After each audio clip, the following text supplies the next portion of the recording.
Welcome to Snow Talk, where the Snow and Ice Management Association brings you trends, stories, news, and personalities that are shaping the professional snow and ice management industry.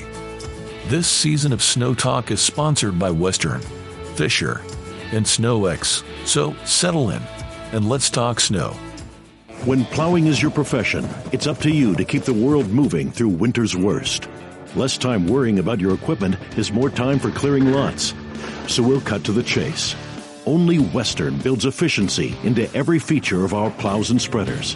With 65 years of experience behind us, we know what it takes to save time and stay profitable. So we make one promise: more jobs done faster.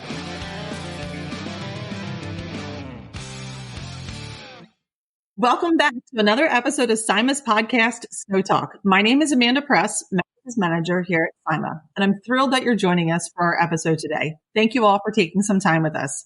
Today's episode, we are going to be discussing mental health in the snow industry. This line of work, being an emergency service provider, burnout is very real. It can happen often, but there's more to mental health than just avoiding burnout.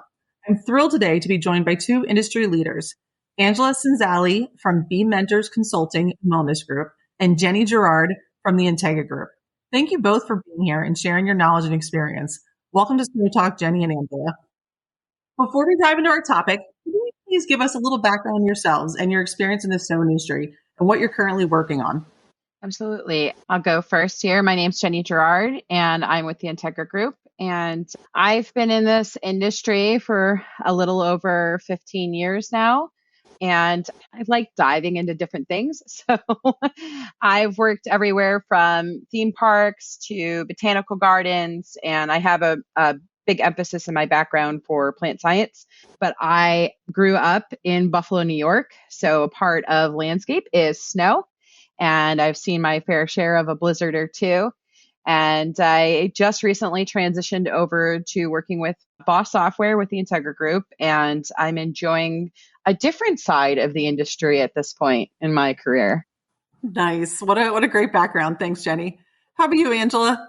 Thank you. My name is Angela Cenzalli. I'm a lifelong New Englander, and I currently reside in Mid-Coast, Maine with my spouse and our energetic puppy, Cooper, who's behaving at the moment. I have over 20 years experience in the snow industry, and have cultivated a deep understanding of this unique field and its community. I've spent countless hours on the ground with snow teams, fighting storms, and experiencing the harsh realities of managing those teams, customers, family expectations, and my own well-being in a world where you literally are at the mercy of Mother Nature, and oftentimes the best plans you still have to punt. And about 5 years ago, I became a certified mental wellness coach, where I was able to merge my extensive snow and landscape industry background with my passion for wellness and training. And I feel much more confident now that I can share the tools and insights through a lens of wellness. And recently, I've expanded my skill set I've taken on the role of a chef at a retreat and wellness center, further enhancing my approach to wellness. And I actually still do the snow removal at the wellness center. And so while I'm still a Jill of many trades, my enduring passion still remains on the growth and wellness of the snow industry. And I'm thrilled to be here. Thanks for inviting me. Oh, thank you guys. And what interesting career paths. I love hearing people's stories. I find our industry specifically has some really unique stories of how people get into it or where they go from it and what they do with it. So I love it. Thank you. Thank you both. So let's start off discussing some stereotypical industry norms that can be detrimental to mental health. Servicing an active storm is truly an emergency service and can come with some really long hours and safety risks. Being the busiest person, in the room or the place is not a badge of honor, and it's not a weakness to rest. Yet our industry tells us otherwise quite a bit. Jenny, perhaps you could kick us off a little bit, share a bit about your experience in the industry and the toll that it took on you and your mental health, if you could. Yeah, absolutely. So a little background is I have PTSD and I live with severe anxiety, and snow is not a friend to especially having anxiety and all of the things that could potentially go wrong. And I was managing here in Buffalo, I managed operations and account management. And The toll really comes from anywhere from the amount that needs to get done dealing with clients and all of the things that are just in a normal storm. But then in emergency response here in Buffalo, I think we're coming on 2 years now that we experienced that once in a generation blizzard, right? And that was a new experience for me just in life, let alone in working, right? Working through it. And the toll honestly really comes from that emergency response. You are emergency responders. But what I've come to realize that even looking at an emergency response team, right? They have these tools in place. They are going through emergencies continuously like we are, but our industry is a little bit different the way we interpret how we handle the situations. And I think that's really the toll as the years went on and just who I am as a person. And I think that was my biggest point that I had to come to accept of who I am and how I move through things in life and my own mental wellness and what I needed to continue to be healthy was not necessarily aligning to where I was in my career.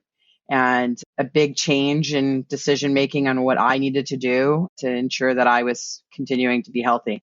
Wow. Thanks, Jenny. I appreciate you being so candid and honest with our listeners today. You mentioned you have PTSD and anxiety. How long have you known that? And how did that discovery process work for you? There were some incidences in college that had led to that and growing up, and it was there. I always knew it was there. I ignored it for a long time. I had what I like to call my closet, and it went in the room. The door was shut, and I would say, about 8 years ago, it really started to push outward, and couldn't put any more things in there to ignore it. And it was really people around me that started calling on things that sometimes I would be like Dr. Jekyll and Mr. Hyde. And these moments where I'd be so calm and that they'd know me as a person, but then they'd say, oh, you turn into this whole other person. That's when I realized there was an issue, right? Because that wasn't me to the core, who I felt I was. I felt like I was not true to myself anymore. And that's when I started seeking out professional help and asking the questions like, what's wrong with me? I don't feel right. People are asking me questions. But looking back now where I'm at, I mean, this was going on 15, 20 years ago, but it was just manifesting a little bit smaller and had been ignored for so long. And finally, it just could not be ignored anymore. Sure. Thank you. I appreciate the candidacy. Angela, what is any experience that you've had or could share as far as, individuals in these situations and how, this line of work brings about stressors that we may not be aware of that we're dealing with?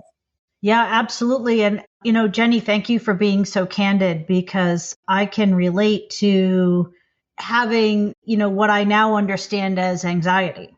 And I think that our industry as a whole, it's a place where folks who do have anxiety or do have different things that creates an environment where they don't work well in an office setting or that kind of thing. And often the trades is where folks land. And which is the trades are an awesome place to be. Sometimes we don't understand what's happening. And the reason we don't understand it is because we don't talk about it.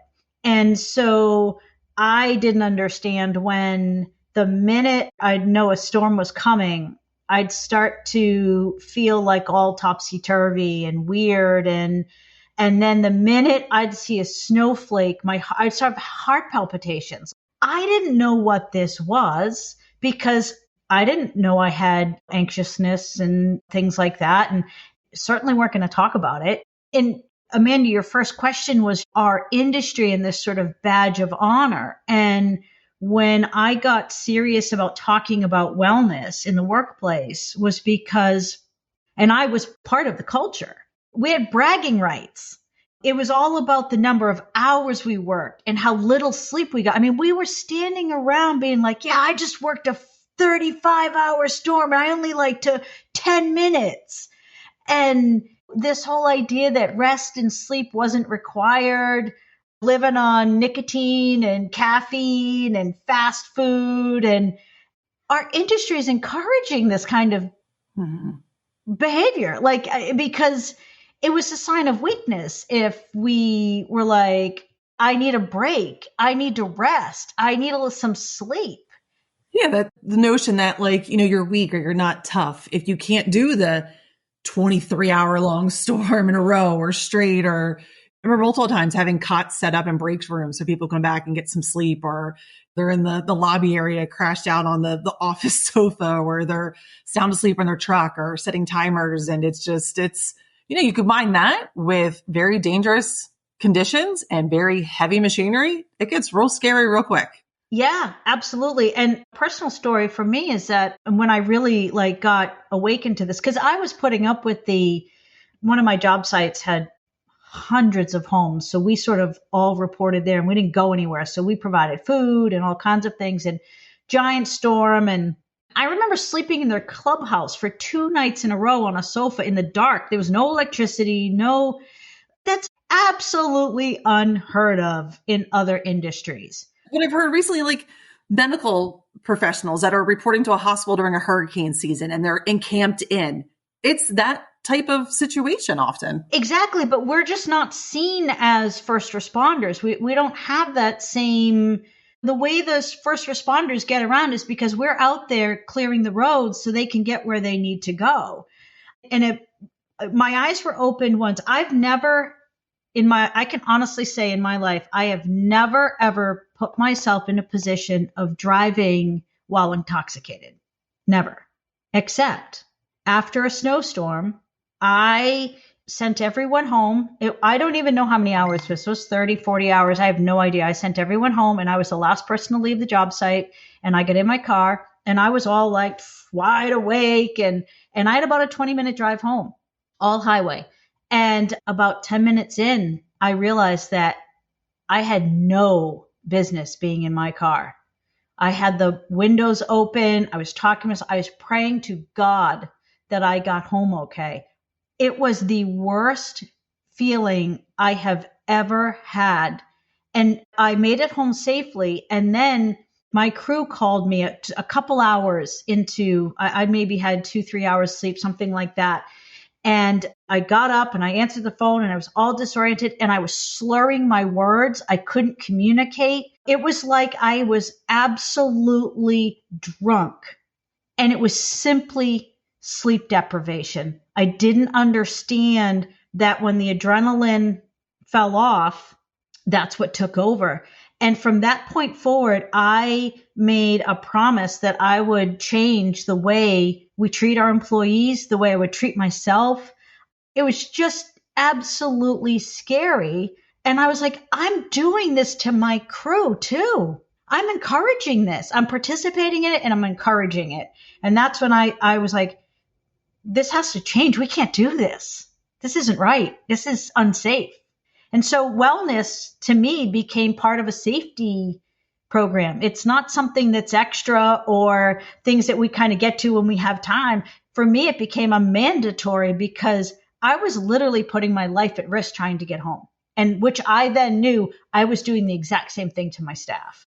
What a scary realization, right? And thank you for being honest about that. And it leads into my next question. Understand that mental health is a real concern. And it affects production, efficiency, safety on numerous levels, both major and minor.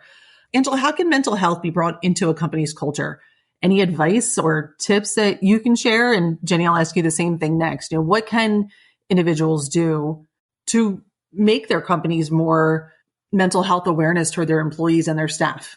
I'm so glad we're having this conversation. I try to find a way to weave it into the helping companies build training programs and to make it part of their training program. So first level training program is that you're actually training, which we know that a lot of companies don't. But first level is you're training and you're adding safety to that. And so wellness can be a part of even simple safety training. I like to look at it as, I use the words wellness a lot because I think when we use the words mental health or, those sort of things, it has negative connotations and people are kind of like, oh, that's not me. you have problems.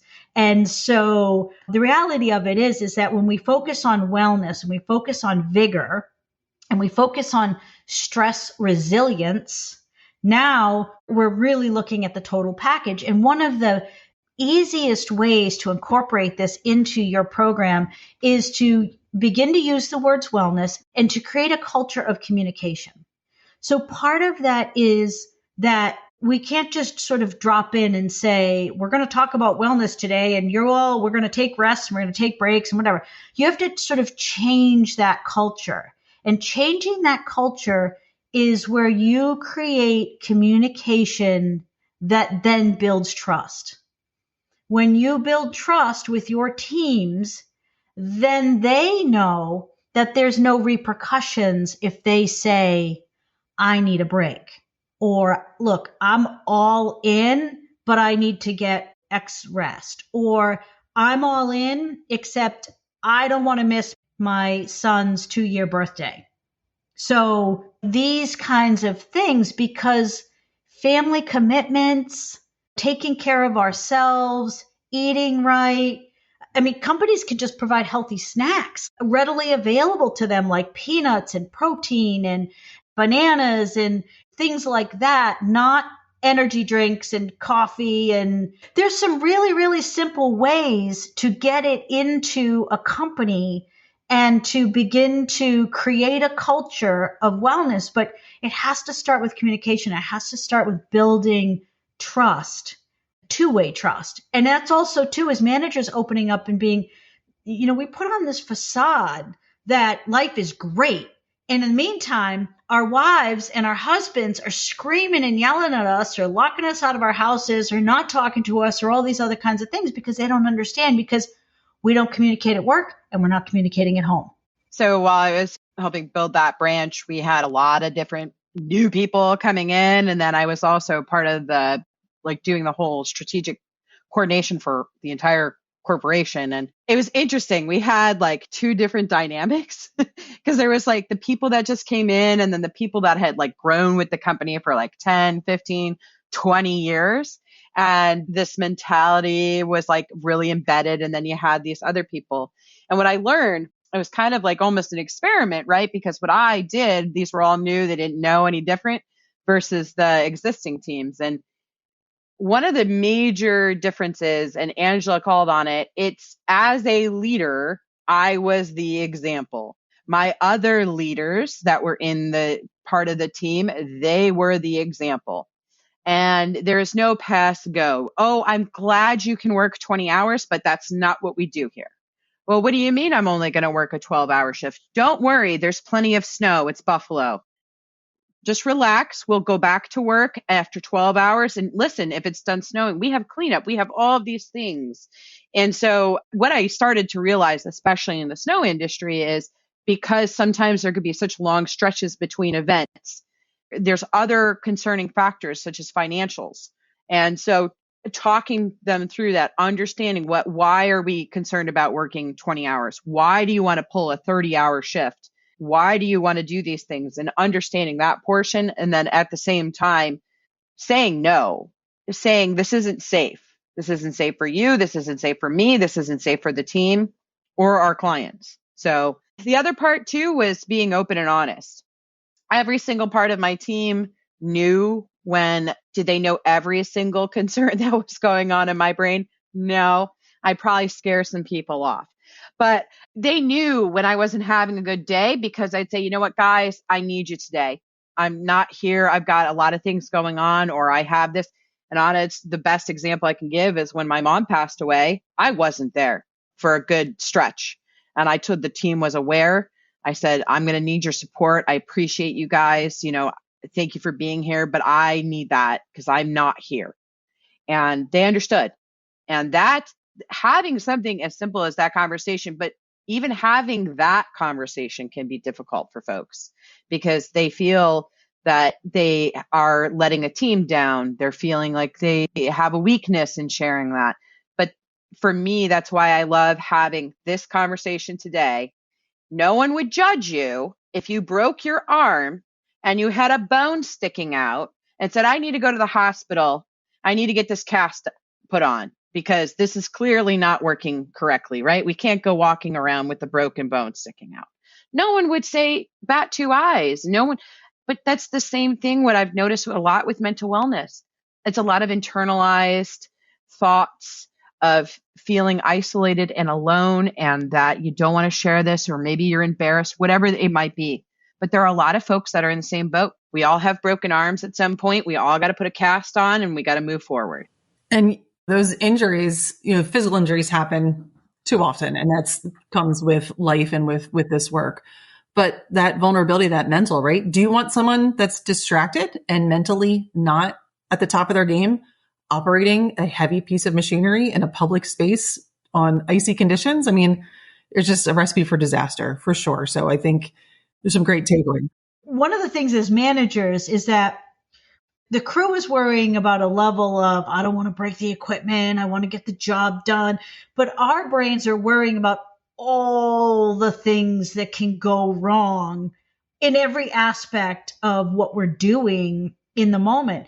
And what folks don't understand until you've experienced it is that when you are sleep deprived, you make poor decisions at every level.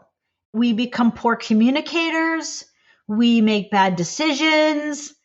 Disconnect happens. And so I don't think there's a research study out there. I could be wrong. But if you started looking at accidents, mishaps, all the things, I would venture a guess that you could chalk up many of them to sleep deprivation and all the things that come with it. That's a key factor as to all of those different levels of things that happen. And oftentimes very bad ones, little ones, all the way up to very bad ones. Yeah, absolutely. We used to have a disclaimer at the beginning of the season. I would tell the crew, at one point, you are going to dislike me. And I apologize now. While I'm in this frame of mind, I'm going to apologize for being this person that you're not going to like. And it's not me. It's sleep deprived Jenny. Her name's Luther. I'm sorry. I love it. It's true. I had a manager that had this great ability of staying calm, right? Just to stay calm. You could see in his face, exhausted, burnout, just whatever, but like never snapped on anybody. And I was like, wow, that is leading by example. Okay, folks, we've come to the time in our podcast where I would like to take a quick moment to thank our sponsors over at Fisher. Thanks to the Fisher team for being a part of Snow Talk's ongoing success. We greatly value their support. For more than 70 years, Fisher's been building snowplows and spreaders for waymakers, the ones who lead so others can fall in line, the ones who refuse to back down even when the snow is piling up, the ones who make plowing look easy, not because it is, but because they're that good. Forged from steel but made in the New England snow, our roots ground us. They're also what drive us. So to all you waymakers out there, know we're out here too. As a full-time working parent, I often laugh at the phrase work-life balance. I know you can't pour from an empty cup, but finding time for self-care when you're in the snow industry is extremely challenging. Whether you've got a family at home or you're single or whatever else is going on, it is a challenge. Prior to joining Assignment, I was an account manager and business developer in the industry. The demand to respond to a client's needs was exhausting at times, especially in an emergency event. For managers in the industry that have responsibilities outside of the physical work of the storm, it can be extremely taxing. Once the storm's over, there's still the normal everyday responsibilities of that job to do in the office. Even within the best, most successful, positive company cultures, burnout can happen. Jenny, what does work-life balance mean to you? And what were your signs of burnout? How did you start to recognize that? Just the way my brain functions, I actually got rid of work-life balance because I actually was just weighing on myself so much as I would feel like I failed when I didn't balance the two. So now I work on priority. What is the priority? And then I asked myself, is this important? Do I need to finish this right now? And so I guess in theory, it's that, work-life balance, but I go through all of the things I need to get done. And there are my top priorities. My top priority is my family. All other things aside, other than I hate to say it, but myself first, right? Because you get on that airplane, they tell you got to put your air mask on first before your children, before the family. And it's very true, because I'm not useful to anyone if I'm not functioning well. So I do, prioritize myself. But outside of that, it's my family and then all of the other things. And so what are all the other things, and when are they due? What do I need to get them done by? And so I kind of live my life in that calendar mode, but that's how it functions for me. That's how I can function through it. Other people, they say, I spend this much time here and that much time there, and it works for them. But for me, I continued to feel like a failure because I could never equal the two. And I'm a very literal person sometimes. So it's like, okay, I need to do this much time. I realized at one point I was counting the hour that I was spending with my husband. And I'm like, okay, our time's up. I got to go. And I realized I was like, well, this isn't normal either. So, what's making me happy, but then also meeting the things that are important to me. Like, for example, now, even through working through storms too, one of my priorities at the time was I was working on my MBA. So I'm working through a major storm, and then at night or during the day or where I had time, I'm also going to school. So for me, it's time management and understanding, but then not also forgetting what really matters in life at the end of the day. It's myself and those that I love, because that's why I'm doing all of this. Excellent points, for sure. And I like your thought or your process on priority, right? Because it's, 5:00, I'm checking out, time to go. I'm sorry, that's not salted yet. Sorry, you still have ice, or the snow's just starting to come down now, but it's 5:00. I'll see you at 9 a.m. tomorrow. That doesn't work, right? Yeah, no. That doesn't work at all. And I know juggling multiple things multiple times and whatnot, sometimes it might be 1:00 in the afternoon, and that's when I got to focus on a need that for something that's going on at home. And it might be 2 a.m. and I have to focus on this need at work right now. For me, that whole work-life balance is a lot of communication and being honest, with those that you work with, and saying, I'm at my max. I cannot take on any more. Maybe you're an account manager and the portfolio you have to be honest and say, listen, it takes this much time to get through this. There's no way I can do this. You got to put your foot down and be honest. You're not failing. It's a reality. And then same goes for your family. This is really important to me and I have to commit this time here. Do you understand? Are you on board? Let's talk about what you're not on board with. What can I do to make sure this is working too? Mm-hmm. I've used the wording a bit before, because I don't want to say like, I can't get this work done. I don't have enough time. Well, sometimes managers will quite understand that. Hey, I need a different tool in order to accomplish the goal you've set for me. This is what I want to accomplish. This is what I know needs to get done. I need X, Y, and Z in order to do that. Can we work through how we're going to make that happen? Like, I want to get that quote to that client. I want to get that estimate out. I want to get that bid done. I want to close this deal, but I need the time to focus on it. I'm going to need this. Is that possible? It's tough. What's your perspective on the great juggle of life? Well, I don't think there is any such thing as work-life balance. I think I look at it similarly as Jenny, and differently, that you can have all the best plans, but when a snowstorm comes, and it could be predicted to be, 3 or 4 hours, and it could be predicted to be 40 hours. And so no matter how much planning you do and communicating with yourself and your family, it's an up and down kind of thing. So for me, the balance is when it goes off to Snowland, when Snowland's done, how do I recover? How do I, get back to, as quickly as possible, back to that level playing field? And I heard Jenny say, not to quote you, but you started a sentence, I hate to say it, put myself first. And see, that's one of the things we have to counteract right away, is that it's totally okay to put ourselves first, and then identify what that means. So I've had to learn over the years is I'm going to get to the point where I'm completely and utterly exhausted. How do I recover? How do I fill myself back up again that I can reappear as the normal, ready to go, exuberant me as fast as possible? And that's what I sort of look at as that sort of balance. And like, I know now that when I have periods of time that I'm like communicating, talking, planning, whatever, I'm an introvert, and people mistake me as an extrovert, but I'm not. I can be an extrovert in the moment, but I'm truly an introvert. And what that means is I need quiet time. Like I get to the point where I am like, please stop talking to me. Like, please stop asking me questions. And so my wife understands now that she's sort of one of those people that is like, asks 5 questions at once. And there'll be times where I just don't answer. And then I'll hear her say, oh, that's right. She needs some quiet time. Like she understands, and like I've laid it out, and I'm like, I just need some time. I'm just going to sit here and read a book. And because what I'm doing is, it doesn't matter what I'm doing. It's the point of is I just can't answer any more questions and I can't have a conversation right now. But if you just give me this time that I've asked for, when I'm done with it, I'll be like on it. I'm like, how can I help you? What can I do? But that's something I've had to learn to identify. So what fills you up?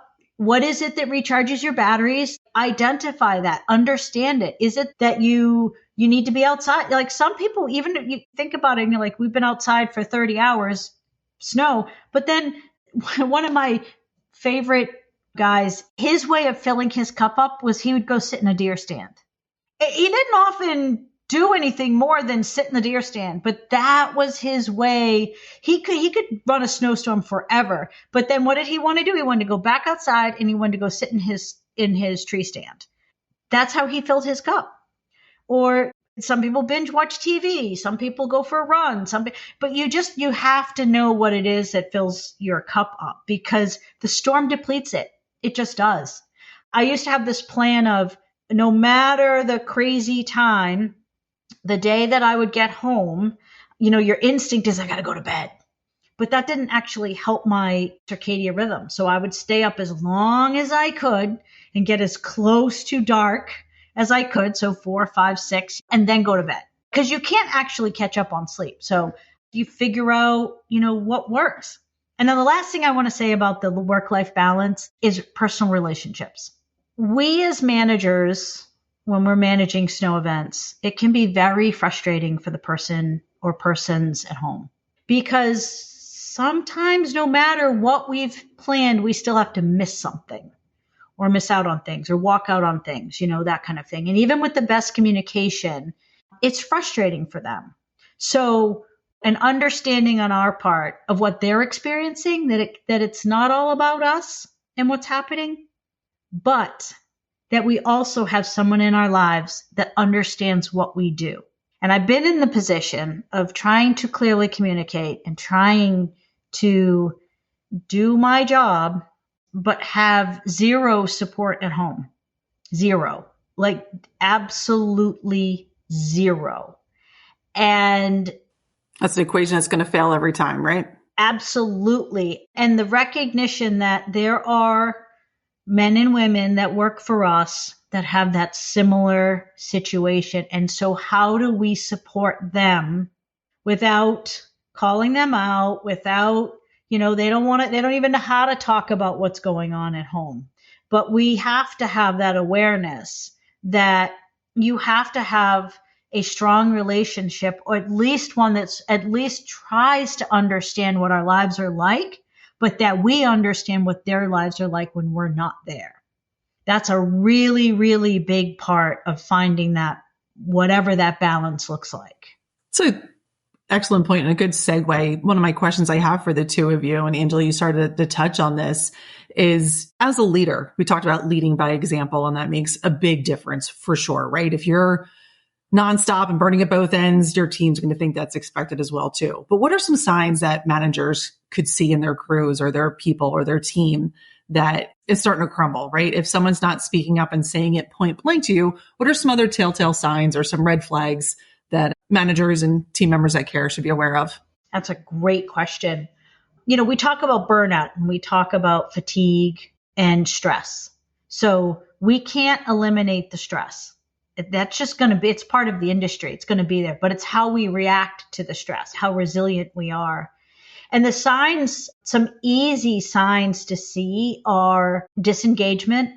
So watching the behaviors of your colleagues, and if they begin to disengage or pull away.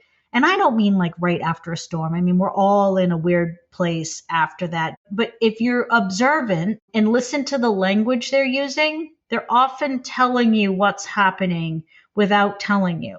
So they might be using some keywords or trigger things that you would normally be like, think about it. If you were experiencing that in your own relationship, you were hearing someone say those things, your little antennas would go up. Well, that we need to have those little antennas for our colleagues. I heard you say something, blah, blah, blah. Is there anything you want to talk about? Are you okay? Things okay? Try to give them an opening. If they don't, it might take a couple times. Personal care. Personal care is a big one. So again, we oftentimes, so men tend to show it easier because their beards grow in a little bit, figure a couple days not shaving, those sorts of things. But they go home, you've given them a day off, 2 days off, et cetera, and they come back in and they're still looking disheveled, not groomed in the same way they used to be, those kinds of things. That's a key sign that something's going on, that they're not taking as good care of themselves, something's going on at home. And then chronic illness. So fatigue and stress, so if they're sick a lot, can't kick a cold or some kind of thing like that, it could be they're not sleeping well, there's added stress at home. Those are just a couple external key things that I've seen that are indicators that there might be something going on. I'm sure, Jenny, you've had that experience or some other types as well. Yeah, I have. And one I also noticed was like isolation, where I watched a gentleman, he went from very outgoing, chatty, wanted to talk about things to everybody. It was like kind of lit a room up when they went in, and then they came in with headphones on, went to a corner, so this one key thing I would say as a leader is you do need to know your people in one way or another. And as some of these teams can be massive, but there's always these connection points along the way. So somebody should know that person. And I like the term they talk about, you should always have a friend at work. And it's true because somebody should know who that person is and how they come in. And I knew when that person came in, like, oh, geez, that's different. And it was over time, where it started off slow. And that, and another one is the reactions to things where normally they might have been much more reserved about, having a difficult conversation to having outbursts or shouting or behaving anger. A lot of anger will come out too. So I loved what Angela mentioned. Really, I agree. Those are a lot of them. And then there's these big one is just that behavioral change. And as a leader, no matter who it is or what the situation is, I stole this from, I always give her credit, Pam Dooley from Plants Creative. Lead with curiosity. It's so true. Love that. I love Yes. it. Anytime I mention it, it's Pam Dooley. It's her company's like motto. I love it. I will live with it because it's so true that you have to lead with that curiosity. You got to ask the question, why? Why is this going on? And as soon as you do that, you stop judging. You're not judging somebody. You're not saying, why is John being a bad employee now? No. What's going on? What happened to John? Maybe something's going on in John's life. And I don't know, John, sorry, there's no particular John. John Smith, But yeah, lead with that curiosity. Ask the questions, why? What can we do besides just recognizing it and asking someone? What are things, cultures, offices, that kind of stuff? What can we do to make wellness, to use Angela's word, part of our culture in our companies? Any tips or thoughts on that? I'll let Angela handle that whole culture because that's what you do with your wellness. So I will say for you personally, you have to focus on your own mental wellness for yourself, but also whatever you do for yourself, you're doing for your team, you're doing for your company and all of the things. Some of the things that you can do is going and asking for help. And it might be that professional. I actually just had a conversation about this not too long ago about the Iron Man mindset. And it's talking about how it's a marathon, it's not the sprint. And it's something I think the snow professionals need to remember. They're marathon runners, right? You're going through it all. You're going to have to go and swim and then go run, then go climb a mountain. That is snow in a nutshell. And you got to have this mindset that you're going to have these sprints. You're going to get through them. They're going to be really tough, but you need to have that recovery. You need to know how to have that recovery. You need to know when you are hitting a point where it's not safe anymore, and talking to a professional and knowing what your triggers are. That's a key one right there, is knowing your own personal triggers. Most people, it takes years for you to figure that out. So as soon as you start understanding those, you'll understand how to manage them. Mine is, I was like Angela, man, you saying you saw the snowflake. I felt that in my heart, because that is so true. I'd see my poor husband, he's so supportive of me, but only reason he'd ever get frustrated was that he'd see the deterioration of me. And he'd get so sad about it. And it was because I'd see the snow and I'd be like, oh God, it's coming. So winter is coming. All the problems are coming. But I realized the triggers, what was happening to me was I couldn't control the experience. And that's part of the reason I have PTSD, is because I was homeless, right? And so my fear of control and losing control of a situation, that's where my anxiety comes in, because I have to have control of the situation. And it's going to take me a long time throughout my lifetime, and I may never change it. But as that leader, I have to work on that. I have to realize this is a problem, and it's no one else's problem but mine. And I got to know how to work through that. We all have something. We all have something in our closet, in our background that shapes, doesn't define, but shapes our actions, reactions, etc. And, the more we share that we have these things, we don't have to talk specifically about what they are, but the acknowledgement that we all have it. There is no one out there. Anyone who says, my life is great and there's nothing wrong, is lying to themselves. And that's the reality of it. And so I love, Jenny, that you said, ask for help. Provide opportunities for inside your company that most companies have insurance. And so most insurance companies have wellness programs. Make them available. Get some speakers in to talk about wellness, mental health, therapy, those kinds of things. Like, make it so that it's not abnormal. Make it so that it's normal and everyday.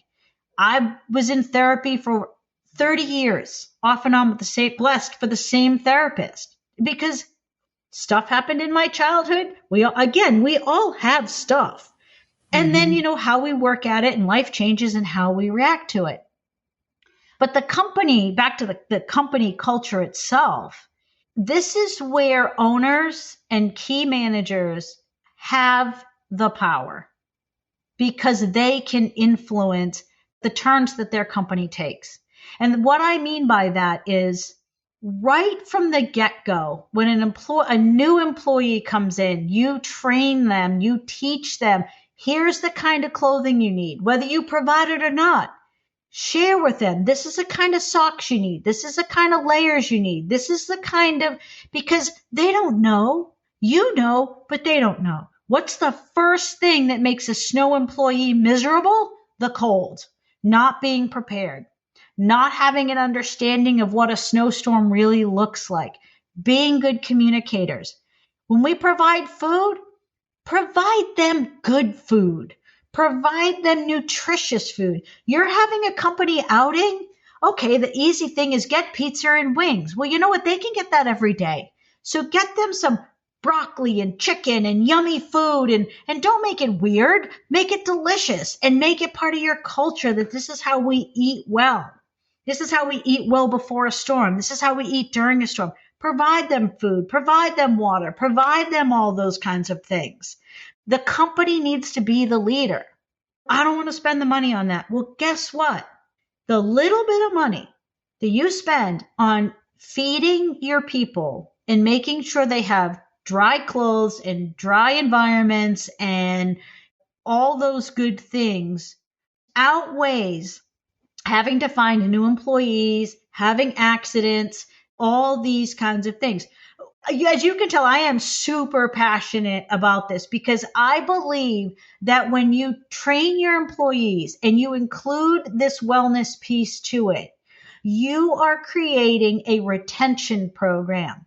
When you create a retention program, you automatically, organically create a recruitment program because people want to come work for you because you care about them. You care about their needs. It's an ongoing thing. The days of you don't like it, get out. Or here's the keys to the truck. Don't kill anybody. I mean, like that's how we trained people. This is what we did. And I love you guys, and I know you're still out there, but you can't do it like that anymore. This is the new way you got to do it. The people aren't knocking down our doors to come work for us. Listen, snow removal sucks. It's a tough business. Hard work. It's hard work. We need to compensate them, and we need to take care of them. I promise you, if you take care of them, they will take care of you, and they will take care of your customers, and they will take care of each other. Mm-hmm. For sure. For sure. And that cost, right? It's that cost of what the opportunity lost. So by not creating that culture, not providing those things, not giving your employees the tools that they need to be successful in the job that they need to do, what's going to happen? Injury, accidents, turnover. You're going to lose them, and that can be way, way, way more costly. I've got some unique perspectives from working from very different cultures at times. And it's, man, when it works, it's awesome, right? It's so nice. It's so nice. And when it isn't working, it is obvious. Yeah. Yeah. When you're clicking, you know it. When you're not, you know it. Big difference. Big, big difference. Any parting words from the two of you? Anything I didn't touch base on that you want to share with our listeners? And if not, that's perfectly fine. Just want to give the opportunity. Or anything, if no parting words, what do you love the most about the industry? Well, the one thing I will say is I love the people in the industry. I love what we do. And we might not be considered first responders, but we do a service to the community and to each other with everything we do. And the one thing I'll say is that if what we're talking about is completely new to you and you don't know where to get started, just start somewhere. Start with clothing and food. Start with creating a culture that communicating with each other. Just start somewhere because it will begin to flow. So if this is all new to you, just get started. And if you're already doing this out there, find a way to take it to the next level. Do something different that you're not already doing because it is going to make a huge difference in the lives of your employees. Thank you, Angela. How can people, if they want to learn more from you specifically, dare you LinkedIn, any way someone can tap out and use you as a resource? My full name, Angela Cenzalli. I'm on LinkedIn, Facebook. I have a website, bementors.com. Jenny, any parting words for our listeners?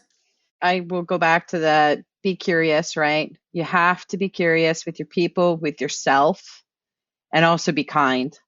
And not just to people, but your own self. You have to be kind. And I agree with Angela. If you don't know where to start, just start somewhere. Start somewhere, even for yourself. Start somewhere. And I absolutely love this industry. And it's for the same reason. I love the people. They're so great. It's something why I'm still so passionate about SIMA and, being a part of SIMA. And I just love the people. Who else wants to get up with you at 2:00 in the morning and go chase snowflakes? I mean, we're a special kind of people. We sure are, aren't we? And find the joy in it too, So I love these people and they're near and dear to my heart. But folks out there, if you're listening, and if anything resonated, I agree, especially for yourself, start asking questions, start looking. There's so many different outlets out there for you to just start reading, researching, dip your toe in the water. Change is hard, right? Change is hard. Change is hard. One of the things I say, best way to eat an elephant, one bite at a time. Just get started. It's hard. Thank you both. I have enjoyed this conversation immensely. I'm sure our listeners have as well. Thank you for your vulnerability and your candor with us today, Jenny and Angela. It's greatly appreciated. Thank you both so much. If you liked today's episode, be sure to share it with a colleague or industry peer and subscribe wherever you listen to podcasts. Thanks again to all our loyal listeners for making our podcast possible. And thank you to our sponsor, Fisher. Take care and be safe out there. Thank you, Angela and Jenny. Thank you. Thank you. Thanks for listening to Snow Talk, sponsored by Western, Fisher, and SnowX. Check out all of our episodes at sima.org. /podcast.